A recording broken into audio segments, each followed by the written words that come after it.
Bien, que Dios les bendiga, amados hermanos, sean todos muy bendecidos.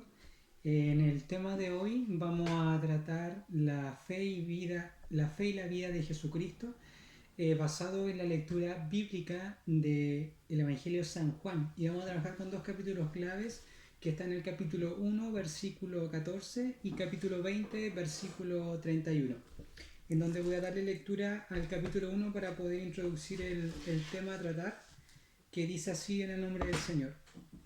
Y aquel verbo fue hecho carne y habitó entre nosotros, y vimos su gloria, gloria como del unigénito del Padre, lleno de gracia y de verdad. Vamos a enfocarnos en lo que el Evangelio de San Juan trata y quiere demostrar, en lo que expresa, ¿verdad?, el discípulo acerca del Maestro. Juan es es el más joven de los apóstoles. Escribió este evangelio algún tiempo después de Mateo, Marco y Lucas, cuyo propósito era suplementar estos mensajes. Tenemos que también señalar que los primeros tres evangelios que han sido anteriormente señalados han sido llamados los sinópticos, del griego ver juntos, o sea que hay una similitud tanto en los tres evangelios primeros de Mateo, Marcos, Lucas. Sin embargo, debido a esto se presenta el mismo, pero a través de otro punto de vista que nos muestra la vida y enseñanza de Cristo mismo. En lo que en este tema vamos a ver, vuelvo a repetir, la vida de Cristo, la fe y la vida de Cristo. El Evangelio de San Juan es un libro totalmente extraordinario, en el cual se explica de esta manera, que tal vez es uno de los evangelios más espirituales, donde muestra la vida de Cristo de otras perspectivas. También es importante señalar que en el capítulo 3, versículo 16, se declara: Juan presenta a Jesucristo el Mesías como el Hijo de Dios, el unigénito del Padre. El Evangelio de Juan es el único de los cuatro que contiene una afirmación precisa del propósito del autor. En el capítulo 20, versículo 30, declara diciendo: estas se han escrito para que creáis en Jesús, que Jesús es el Cristo, el Hijo de Dios, para que creyendo tengáis vida en su nombre. Los propósitos primordiales entonces son dos: uno evangelístico y otro apologético, reforzando el propósito evangelístico. Dicho esto, para que el hecho de que se pueda creer en Jesucristo como Señor y Salvador, en el propósito del cual el Maestro estaba haciendo. Y la palabra creer en este Evangelio de San Juan la podemos encontrar más de 100 veces. Por el contrario de los tres primeros evangelios, que se nombra menos de la mitad de lo que nombra Juan esta palabra creer, lo cual hace muy importante para posteriormente desarrollar este tema. Juan compuso su evangelio para proveer una fe salvadora a sus lectores y como resultado para asegurarles que recibirían el regalo divino de la vida eterna. El propósito apologético está relacionado muy de cerca al propósito evangelístico. Juan escribió para convencer a los lectores de la verdadera identidad de Jesús como Dios hombre, encarnado, cuyas naturalezas divina y humana estaban perfectamente unidas en una persona, quien era el Cristo, el Mesías, el profetizado y salvador del mundo. En el capítulo 1, versículo 41 dice: y ésta halló primero a su hermano Simón y le dijo: hemos hallado al Mesías, que traducido es el Cristo. O sea, vemos que el Cristo había sido anunciado y se le estaba reconociendo desde un principio de su ministerio en el libro del Evangelio de San Juan. También cabe destacar que en este Evangelio hay alrededor de milagros y señales, en las cuales hay 8 muy relevantes, que refuerzan la verdadera identidad de Jesús, llevándolos todos a la fe. Vamos a ver que la sincronía de cada hecho y milagro que hizo Jesucristo fue provocar fe en la vida de los creyentes, de manera que a través de esto produzca una fe salvífica que produciera también arrepentimiento en los corazones. La primera mitad de su obra se centra alrededor de 7 señales milagrosas seleccionadas para revelar la persona de Cristo y producir fe. Vamos a tratar también l- en breve el resumen de lo que Jesucristo mismo hizo en el libro de Juan, para que podamos entender de que Jesucristo, como tema principal, vino para producir en nuestras vidas, usted y cada uno de nosotros, fe y vida eterna. Y a través de esto la fe se centra también en uno de los hechos de milagros y sanidades que ocurrieron en el diverso tema profundo que Jesucristo mismo manifestó, en los cuales los encontramos desde el capítulo 2, capítulo 4, 5, 6, 9 y 11, en la cual comienza primeramente como el agua convertida en vino. Posteriormente tenemos la sanidad del hijo del hombre noble, capítulo 4, versículos 46. La sanidad del hombre paralítico. Vemos a un hombre que, estando en el estanque Bethesda, se encuentra con el Maestro Jesucristo el Señor. Y vemos que en medio de todo esto, el hecho de producir fe en la vida del hombre también alcanzó una fe salvífica en aquella vida. Podemos ver en el capítulo 6, versículo 1 en adelante, la alimentación de la multitud, donde vemos un hecho esperanzador y milagroso en lo que la multitud estaba aconteciendo, mas el maestro mostró su amor y alzando los ojos a los cielos, dice que bendijo los alimentos y se multiplicaron. ¿Y esto qué hacía? ¿Qué hacía que ocurriera todo esto? Que en la vida de la multitud y de las personas que creían en las palabras del maestro producía fe en cada corazón. Y posteriormente en el capítulo 9 vemos la sanidad del hombre ciego, vemos en el capítulo 6 caminando sobre el agua en medio de la tempestad, aquel Jesucristo, y por último la resurrección de Lázaro, donde declara diciendo que el que cree en él pues tendrá vida eterna, pues que él era la resurrección y la vida. Y la octava señal, que también es importante, fue después de su resurrección del maestro. Vemos que el propósito principal es inspirar fe en Jesucristo como Hijo de Dios. En eso enfoca el Evangelio de San Juan el propósito del lector, o sea, nosotros y de lo que estamos viendo aquí, de ver el ministerio de Jesucristo, su vida como Hijo de Dios, declarando que él era el Mesías. Una de las particularidades, pues, es considerado uno de los muchos como el libro más profundo y más espiritual de la Biblia.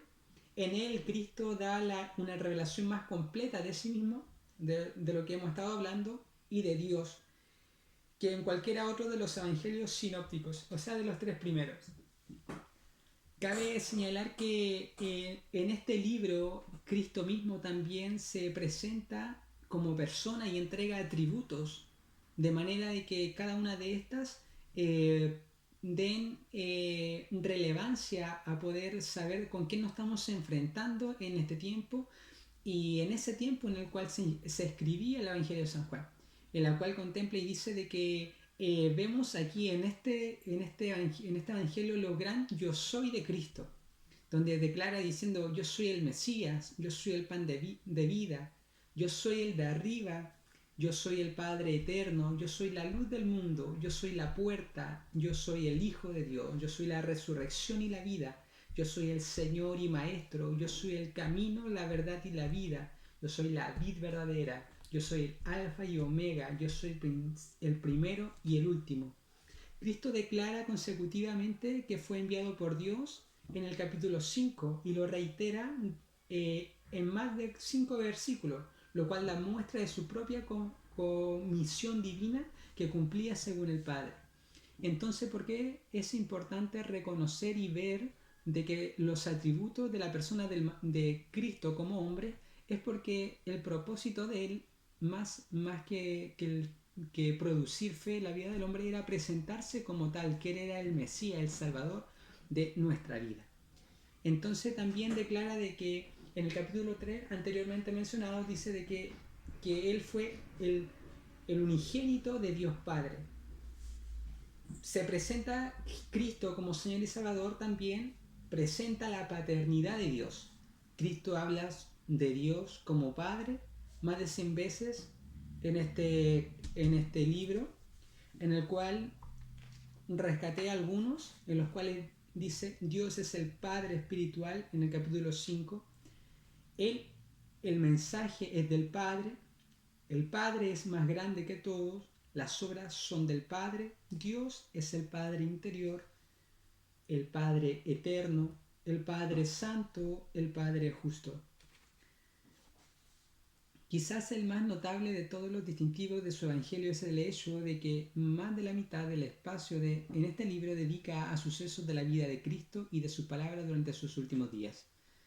Vemos que el propósito de estos acontecimientos y la narración era de que el discípulo Juan, por medio de los hechos, pudiera incrementar la fe en medio de los que veían dichos milagros y en medio de lo que, verdad, él estaba anunciando en este gran evangelio de San Juan. Uno, anunciando sus atributos, anunciando su persona, que era el Mesías, anunciando que él provenía del Padre, cuál era el propósito del Padre, nombrando también las características del Padre como un Padre espiritual, el Padre interior, Padre eterno, Padre santo, un Padre justo, donde vemos aplicada cada uno de los atributos y divinidad de Dios mismo a través del Hijo Jesucristo el Señor.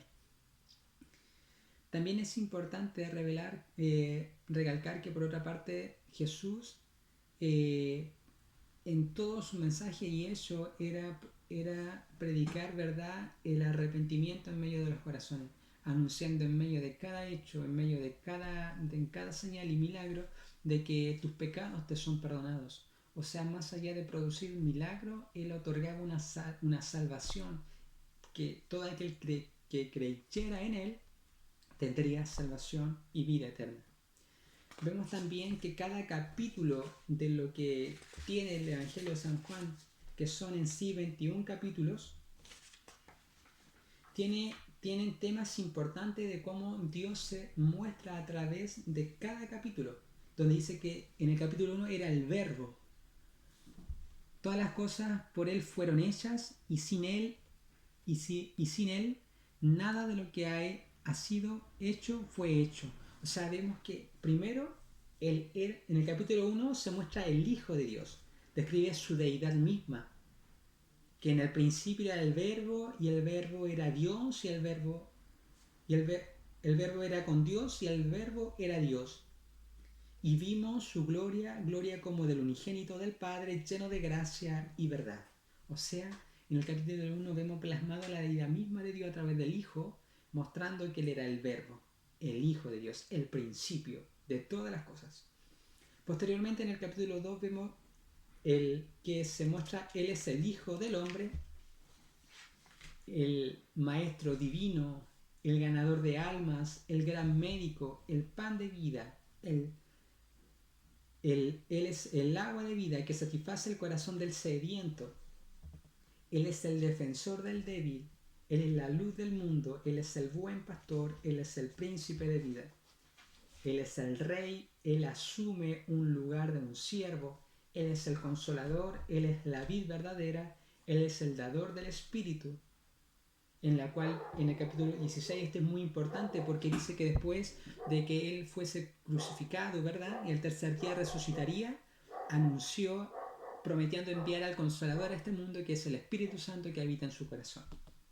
Él es el gran intercesor, el sufridor modelo, Él es el Salvador crucificado en el capítulo 19.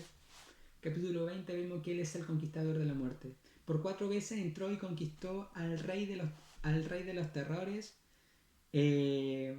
Primero al lado de la cama de la niña pequeña, lo vemos en Mateo 9. Segundo, en el féretro de la hija de la viuda, Lucas 7:11. Tercero, en la tumba de Lázaro, Juan 11. Y finalmente entró a su propia ciudad, entró a la propia ciudad del destructor siniestro y se convirtió en el conquistador, salvando nuevas almas. Capítulo 21, Él es el restaurador del arrepentido. Acoge a Pedro, dice, de regreso al rebaño y lo comisiona a alimentar las ovejas y los corderos. O sea, había una misión también posteriormente de que dejó el maestro en el discípulo y posteriormente apóstol Pedro. Al examinar este relato de la vida de Jesús, te verás confrontado con algunas afirmaciones sorprendentes acerca de su persona. ¿Quién es Él? ¿Qué vino a hacer? Juan nos asegura que escogió una pequeña porción de muchas obras que Jesucristo realizó para ayudarnos a entender quién es Él. Juan no solo registra 7 milagros, también muestra el clima de la resurrección de Jesús para que indiscutiblemente se muestre posteriormente a todo esto que Él era Jesucristo, el Mesías Salvador de este mundo, que anunció la resurrección al tercer día, posteriormente enviando el Consolador.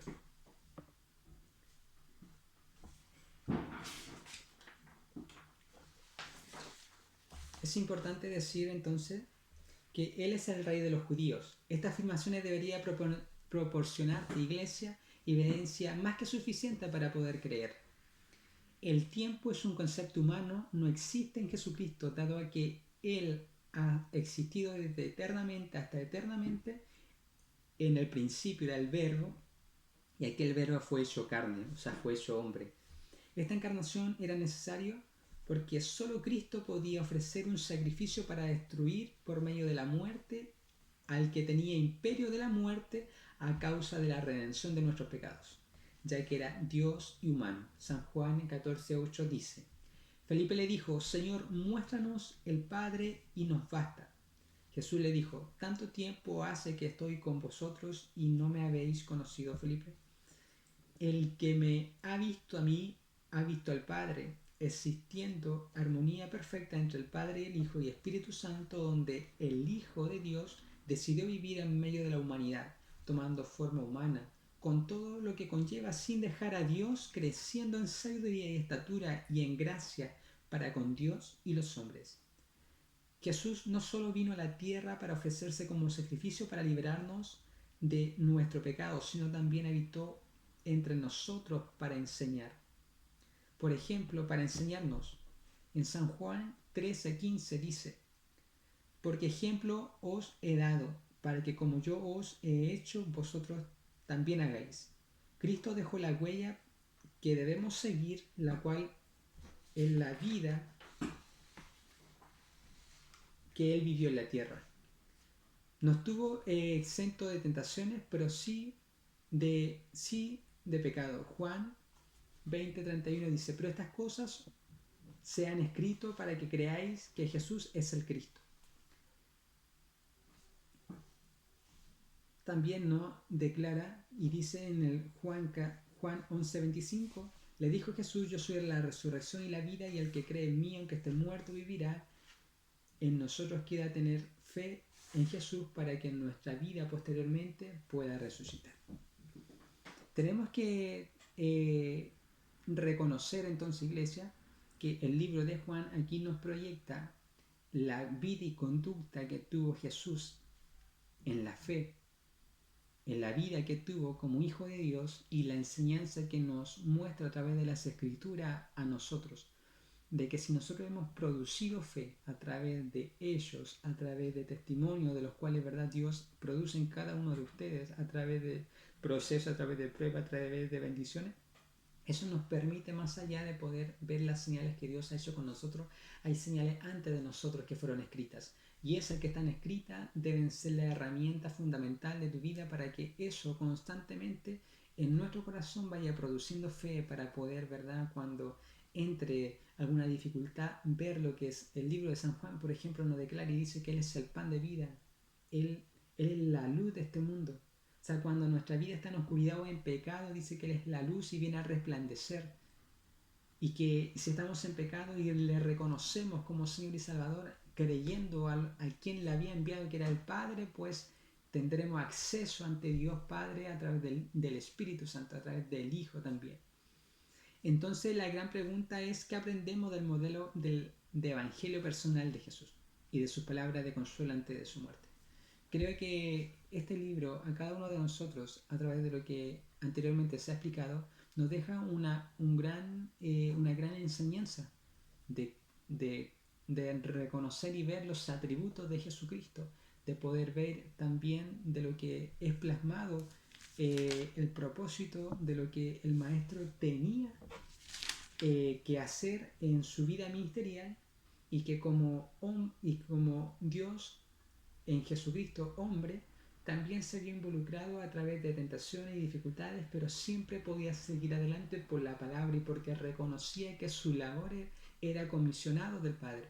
Entonces esto a nosotros como iglesia, como hijos de Dios, también nos muestra de que el evangelio personal que nosotros vivimos como cristianos debe ser enfocada y debe ser asimilada a lo que Jesucristo anduvo. Imitad a mí. O sea, en lo que el mejor modelo, el blanco perfecto, como lo declara posteriormente el apóstol Pablo, es fijarnos en cómo anduvo, cómo caminó, cuáles fueron sus sellos, cuáles fueron sus atributos y vida en esta tierra del Maestro para que nosotros también podamos seguirla. Y sus palabras de consuelo antes de su muerte, pues esto a nosotros también nos da señal de que en todo lo que nosotros vivimos, acontecemos y todo lo que vamos a padecer en esta tierra, hay algo posteriormente a todo esto, que es la salvación, la corona de vida, que posteriormente, ¿verdad?, cada uno de nosotros tendrá según nuestros hechos y seamos pesados en balanza. El capítulo 20, versículo 31, termina diciendo, para estas se han escrito, para que creáis que Jesús es el Cristo, el Hijo de Dios, y para que creyendo tengáis vida en su nombre. El propósito del Evangelio de San Juan entonces es que la vida nuestra procure constantemente producir fe para alcanzar la vida eterna que aquel Jesucristo, aquel el Mesías reconocido en medio de este libro, también en nosotros podamos alcanzar la salvación. Querida iglesia, que Dios le bendiga y que cada día nuestros pasos, nuestra vida sea dirigida, conducida al modelo a seguir, que es la vida, la conducta y los pasos del Maestro. Por eso en su Evangelio dice, toma la cruz y sígueme. O sea, continuando siguiendo los pasos del Maestro, nos vamos a asimilar a Él. Y dentro de todo esto nos llama y nos conduce siempre a una vida santa, pura y perfecta en lo que significa seguir el Evangelio. Que Dios le bendiga.